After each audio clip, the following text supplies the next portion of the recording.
Congo Esengo TV. C'est l'accident il n'y a même pas 2 semaines. On a combien de personnes? 5 quelques personnes. Le gouvernement, ça de l'autre côté. Tu vois, vous voyez ta musique. Pourquoi tu m'as fait pour faire ta musique? Après, Congo est rejoigné. Congo est bénéficié. Et là, on côté. Tous les gens sont pour sa musique. Tu as ta musique. Vous satisfaire, c'est notre devoir. Être satisfait, c'est votre droit.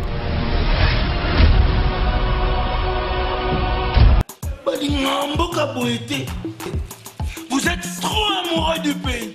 Botenabino balandi ya Congo Esengo Télévision, en tout cas toujours tozo continuer ma solo auto bandai na bino weekend eleki ya concert ya Fally Ipupa oyo ezalaki na Bercy kuna na Paris et toyambi pona lelo toujours correspondante na biso depuis Paris na ende tozo solola ma solo ya concert ya Fally Ipupa na Bercy.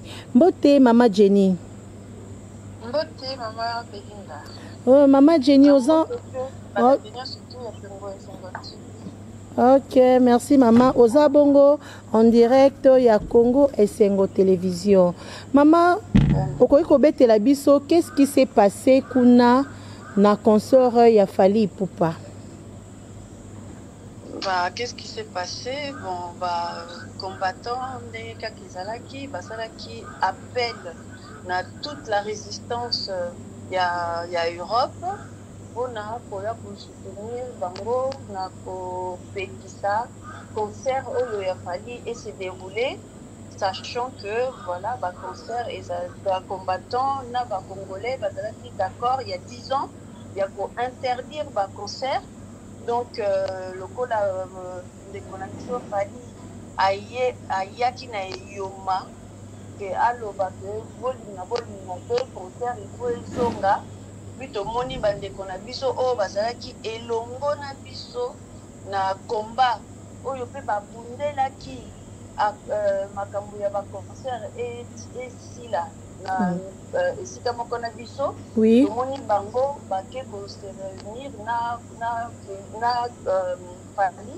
Batongo koko tangela biso bakombo na bango banani na banani. Bon lokola ba Rex Kazadi voilà, comment on appelle, comment on va dire, Jibé le courant, Batebele, quoi, Badalatuana, Bienvenue, Bambale, tout ça, Bangonio surtout, na des comme Soussou, Oyo, bon, pour venir à combat, et dans un bateau, on a tête, on va dire comment on a mingi, il y a monde de Combo et Joan de Tikoye Bana, mais na quantité, dans un bateau, Oyo, Bazapi, baza pe bateau baza en tête ya combat mais bakombo yebanité mais en tout cas de remarquer que bateau surtout oyo bazali ko supporter ko encourager régime oyo leader qui biso élection bangona nde mutu bakei ko soutenir Fally donc pour na kaka na kanisa na bango na ndenge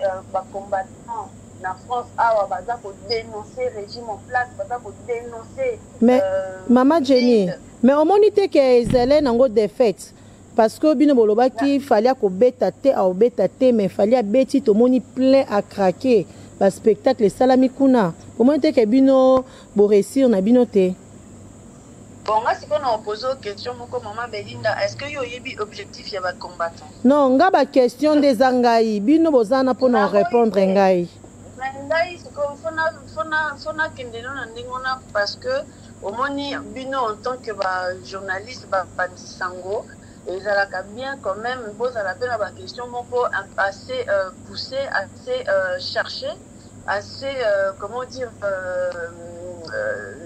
élaboré quoi pour poser une question que le combattant poli parce que Fally a gagné ceux qui ont lutte ya combattant et là on nini et ça dit que combattant va exister et là on nini combattant va revendiquer et là on nini message nini combattant va ko pesa na mukili oh ça c'est aux alliés bato oh ça la biso matete multinationaux national mboka oh ya oh bakina pe ko diba na mboka na biso donc ce qu'on y baki but na biso ezalaka ke bayeba eloko nini ezoleka na mboka na biso to dénoncer auprès ya bapopulation oyo bavotaka bapolitike ya bamboka oyo ya poto ke politike ya mboka na bino eza kosala mabe na kati ya mboka Congo soki oyebaki yango mama na nga olingi koloba na nga te topolaki parce que bacombattant baganye acte oyo elekaki vendredi le 28 elobami na mokili mobimba nde elobami na mokili mobimba yango nde ezolakisa ke bacombattant boganye. Bien sûr, et le babi na mokili mobimba na sens nini, le babi na mokili mobimba du fait que ba combattants congolais oyo baza contre le régime en place, oyo baza ko dénoncer ba génocide, ba guerre, oyo to sala manakati ya mboka na bango, yango bango ba. Vous comprenez? Donc message na biso est passé, ba tuzi oyo ba komi ko kende na ba YouTube, na ba Google, ba komi ko Google ba information en Congo pour vraiment réellement c'est quoi le problème. Mindele ba komi intéressé, mindele ba komi ko contacter ngai na sala na association on va bengi le fonds de soutien aux actions citoyennes pour la RDC. Mission Nabiso comment ça s'appelle dernièrement tozwaki ka ya bana ya ba orphelin ya Beni oyo to batu bandeko ba correspondant na biso na Beni ba filmaki bana mike bafinaki ba orphelin nyonso ya Beni balakisi biso ndenge bazovivre na pasi tout ça et puis diaspora s'organisaki mpona koofrir bango ata repas ya Noël bana baliaki tosalaki video e bamindele bamoni yango bacontacte biso mpo lokola mpe tozodénonce problème ya maninga badeporte ya maninga bato oyo bakoti na Beni baza na bakamp moko boye ya barefugie na mboka na bango moko baza barefugie donc na mingi to tozosala bavideo par rapport à likambo wana mindele bazolinga bayeba eza ndenge nini balingi baede ozo comprendre grâce ya oyo elekaki le 28 donc je pense qu'on ne peut pas cracher sur la soupe surtout de ce qui s'est passé le vendredi oyo esali que bamindele bakomi kozala intéressé par rapport à ce qui se passe réellement dans notre pays. Mais toyoki bakangi bacombattant mosusu bakangi bango ebele. Alors maman Belinda juste avant natinda ba image oyo bakambi ba voiture ebele ba police bande koleka na bande kosola na papa police ekatanaki mbala moko mpona bandai kokanga ngai. Oui. Bakangaki yo pourquoi?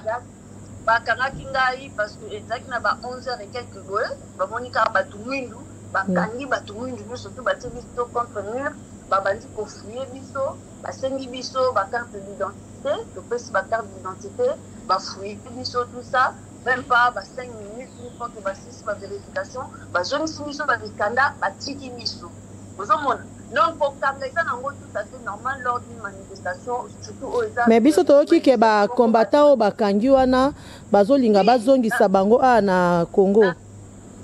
Nazokoma mama na ngai manifestation nyonso tu oyo bato baza ebele oyo bazomona ke bato mwindu baza ebele manifestation oyo badenosaki ke kozala ngutu ke bato mosusu bamenase na baarme bato ya fali bamenasaki bacombattant na baarme tout ça mindele alobi non il faut bavanda fuir c'est tout à fait normal que air moko bakangi barelâche bato après maintenant na par rapport ya oyo balobi ke bakangi bato ebele balingi barefoule bango bon omoni na bamakambo oyo ntango bon bato mingi balobaka ke bacombattant baza organise te baza na mokonzi te baza na nini te mais mama bakosa bino te bacombattant baza très organisé ntango tozobelela bato baya kotia maboko mpona makambo ya concert oyo toexplikaki bien que na minute oyo bamenace ya mort ezosalama na camp ya fali mutu nyonso tu oyo ayembi te aza na mokanda te aya te donc bakombati nyonso tu bazalaki esika wana mama na nga bazalaki bafrançais bazalaki barésident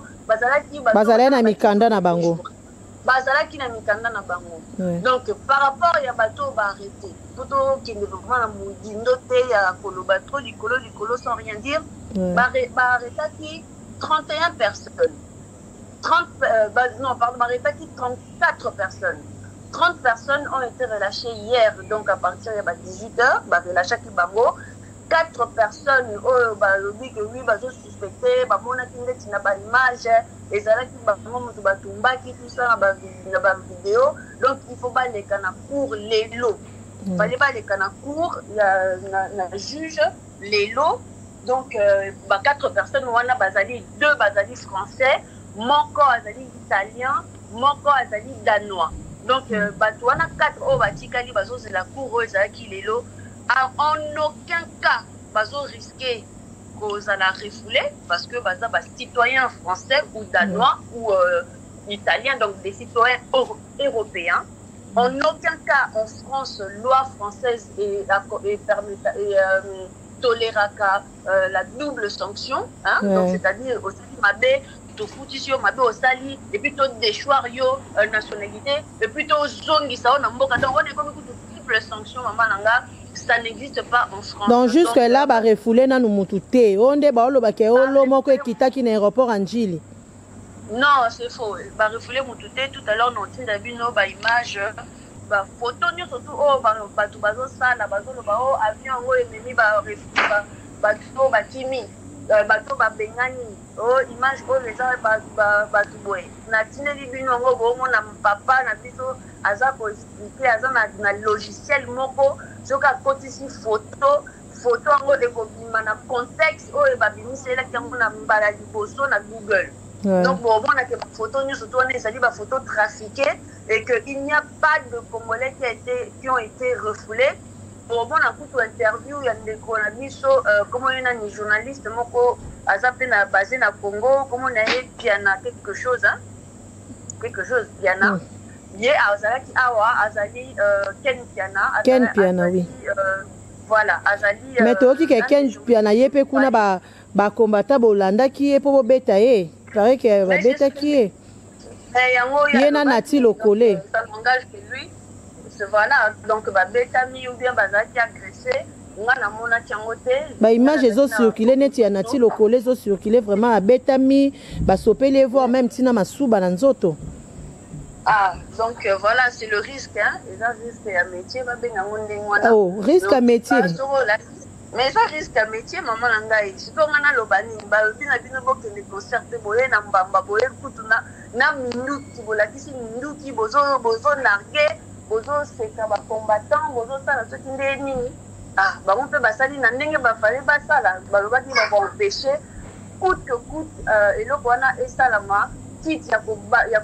Yakozongisa bato na bandako na bango après oyo bazalaki violent oyo bazalaki kostinga bacombattant et epesi sûrement d'autres combattants tanda yango bakomaki ntina po wana sachant que je condamne tout acte de violence machin et tout mais bon na esika wana bamasinga mpe elekaki bato bazalaki frustré na oyo nyonso elekaki mais je veux juste revenir sur le fait que Ken Piana a expliqué bien que y a un avion il y a qui va combattant basala quitté. Donc je pense qu'il faut vraiment te remercier les connaissances Ken Piana pour allonger vraiment la réalité. Bon, l'a bien interview naïe. C'est un homme qui est très honnête, c'est un homme qui est loyal et qui est reconnaissant et qui reconnaît exactement, qui a défini exactement qu'est-ce qui s'est réellement passé ici en France. Et je lui rends vraiment merci beaucoup pour son interview qu'il a fait. Et maman Jenny, décision ni gouvernement français ezui pour na makamboane le cas qui le 28. Bon, pour l'instant, en tout cas, tous les concerts congolais sont interdits jusqu'à nouvel ordre, donc on ne sait pas encore jusqu'à quand. D'habitude, il va faire l'interdiction jusqu'à 10 ans. Et donc, en tout cas, pour dire que le concert congolais est à Paris. Donc, Congolais va sous na parité jusqu'à nouvel ordre. Congolais va sous na parité. Donc, on va revenir sur ce que vous avez dit tout à l'heure que combattant poli. Non, effectivement, heureusement pour nous, combattant polité parce que non seulement on te passe message oh il y a mboka na biso il y a pas mboka na biso ezo leka mukili mobimba mindele ba komi intéressé et de deux comment s'appelle Fali à faciliter les tâches, à saluer en sorte que les autorités françaises officialiser le fait que concert est au bête à France. Oui, conseil ni nozo pesa na bato bazo souhaiter arrestation ya ba ndeko mususu kuna na France. Papa maman nga eza pas si tant toujours yo Congo les autres ça n'a vraiment pas si mais ils ont l'accent vraiment que Congolais ennemis du Congolais ça n'a pas Congolais passe ya congolais et où t'as kaka pas congolais. Maman faut te rappeler bande qu'on a dit surtout au bazar surtout na Congo hein pour mine ya Congo mutu bazo lo bazo c'est la bino ba refoulé ba sa boy. Rarement batu vraiment oh ya awa bazo partager ba bilo kona kaka na neke na cadre kaka ya kimite mama be ya kimite ma pasi nenge ba combattant quand même ba réussir pour na bango. Mais tu rappeler Batouan que na minute la diaspora congolaise a pesaka presque 10 milliards de dollars par an na Congo wana. Et les budget ya mboka de 2 fois ou bien même plus de 2 fois budget ya mboka maman nangai. Donc tant batu bazo sepela que ba diaspora bazo misa bango. Et ça dit parce que c'est grâce quand même aux 10 milliards que pèse la diaspora congolaise au pays qui fait que le pays quand même un repas par jour. Les moussala na Congo pour nous placer social et sanité, allocation et salakate. Et là au moment de la kunate. Quand nous bazo si ata ba 100 ata ba 50 maman nanga yango nyom dezo permettre que na minute ba mama wengi baza wana ko batu bazo koka kosomba na mbongo oyo Maman Jenny donc eza malheureux toujours quand on a likambo lobby ya social mboka na biso nini okoki oloba pona social mboka parce que lelo tozomona social mboka na biso penza eza ya kokita tomoni dollar to ya dollar ezmati biloko na wenze eza ya komata ba salaire ya ba fonctionnaire ba komi susu kokata ya ba enseignant ba komi kokata budget ya mboka ekiti lisusu na se nini okoki oloba pona problème wana ya social mboka. Maman ngai eloko oloba ko eza mingi te peuple congolais il faut téléma peuple congolais il faut à revendiquer ba dunaï. Peuple congolais, dans un mboka moko ils ont généré des milliards et des milliards et des milliards de dollars par an. Mais biso te mutu tozo yango kaka ba multinationaux, ba rwandais na ba o baza na mutu ya mboka na biso. Lelo tozo mona famille présidentielle ndenge bazo comme riche de riche en riche. Tozo mona bato baza autour ya famille présidentielle ndenge bazo comme riche. Mais yo maman obota 3 enfants. L'État est au Canada même pas pour na bana no misato. Yo maman oyo papa mobali azalaki ancien combattant bazo futa bino même pas ba droit na bino. Mais sikoyo bozela nini peuple congolais. Article 64 pesa bino ezali constitutionnel. Ezali droit na bino. Ezali droit la souveraineté na bino. Peuple congolais il faut acter les mains. Sur la ligne sociale il faut acter les mains à changer la donne. Ceux qui ont changé la donne, c'est que esclave na mboka na biso. Il n'y a rien à faire au niveau social. La minute tellement tant que tout ne va pas, il n'y a rien, on peut rien faire maman nangai. Pour mboka mon côté et télémaka na badon, na badonation. Mboka mon côté et télémaka na badonation. Donc peuple congolais to bobo ya masolo ya badon bobo vivre ça na badon bande kongai. Donc, Botelema, article 64 de Pessameli Bino, Botelema. Donc, voilà. Merci, maman Jenny. Lelo, ndenge situation est comme boy. Hein? Analyse ni okoki ko sala pona ba résistance. Analyse pona ba résistance na minute oyo tozo passer la 5e vitesse. 5e vitesse, c'est-à-dire 5e vitesse, c'est-à-dire que on bat le fer pendant qu'il est chaud. Le moment que tout le monde commence à s'intéresser, c'est maintenant que Tolini Sikoto va poser des actes, comment dire, patriotiques, quoi, qui vont plutôt commencer vraiment à détailler qu'est-ce qui se passe à la République démocratique du Congo. Donc, Tolini vraiment pour expliquer la politique, il y a beaucoup pour dénoncer. Bah, oh, vraiment, ils ont salama avec des comment ça s'appelle, rendez-vous auprès, il y a comment on dit, il y a institution, oh, ils ont oui. Sachant que nous avons été invités à non, comment ça s'appelle, RMI, enfin un grand radio en France. TV5 fait une invitation pour nous expliquer ma capone ezali. Donc toujours ba invitation na ba média ya minene ya awa na France oyo banda kala to bande ko pokate ko soit rendez-vous na bango babande ko singa biso ba 5 000 € bilo mo ndengona or que na minute oyo ba pesi biso pena ba fongoli biso porte donc vraiment to ko soit l'opportunité oyo to ko soit batu oyo vraiment bazali na niveau na par rapport ya droit on va pouvoir vraiment ko expliquer très bien makambo zo les gars to élaborer un plan. Oui, ça là que la résistance vraiment, donc c'est pas qu'on va s'organiser parce qu'on est déjà organisé, déjà qu'on va mettre nos plans en action, nos plans d'information, nos plans de dénonciation, donc dans service, il y a le monde entier pour tenir surtout exactement qu'est-ce qui se passe dans la. Donc on est vraiment sur la bonne voie, donc c'est vraiment la grande vitesse et Kanate Bouboulioka. Vraiment toujours merci na fali na organisateur na ye pour basungi biso na niveau moko papa maman nanga oboye bate il fallait ça que ezala comprendre il fallait vraiment loko yeka pour na to koma penza na niveau oyo diaspora komi bana Congo ko banga te histoire na biso ezali très bientôt. OK, merci beaucoup, merci maman Jenny na ndenge o accordé biso interview oyo. Et merci na balani na biso Congo Esengo Télévision na ko rappeler bino kara que tozala ki bongo en direct ya Paris na correspondante na biso oyaza kuna na Paris na France. Et merci na bino nyonso na confiance. Oui, vous s'abonner. Tozo senga bino bo partager. Donc vraiment c'est merci beaucoup, merci na fidélité et confiance au Bopesa na Congo Esengo TV. Je dis un grand merci na maman Ange Kayembe la douanière Hercule Bamvoatou, Hercule Bamvoatou depuis London City babi elambe yebié elambe to sakaye so alati elambo sentir vraiment mobali alati. Donc merci à toi, merci à Ridi Bonteke tonton Kardashian. Merci na Papi Matundu, merci na Edo Salon na Magister, Dodo Pongo Aigle na Magister babi bazami balete ozalaka yomoko. Merci na Jenny Lema Aquarium Mamboka.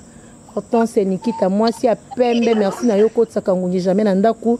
Noekise Mama Archi, merci na Yannick Bongondo. 4 fois mobile, babi 1 2 3 4 fois mobile. Merci na yo.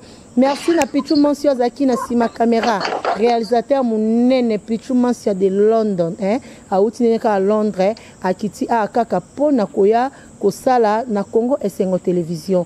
Merci na bino nyonso, bo s'abonner kakebele na Congo Esengo TV, bo s'abonner pour bo savoir information, ya solo awa na Congo Esengo TV. Ngana bino tomonani na mikolo zali koya na nouveau numéro ya émission na biso awa na Congo Esengo TV. Bye. Vous êtes trop amoureux du pays.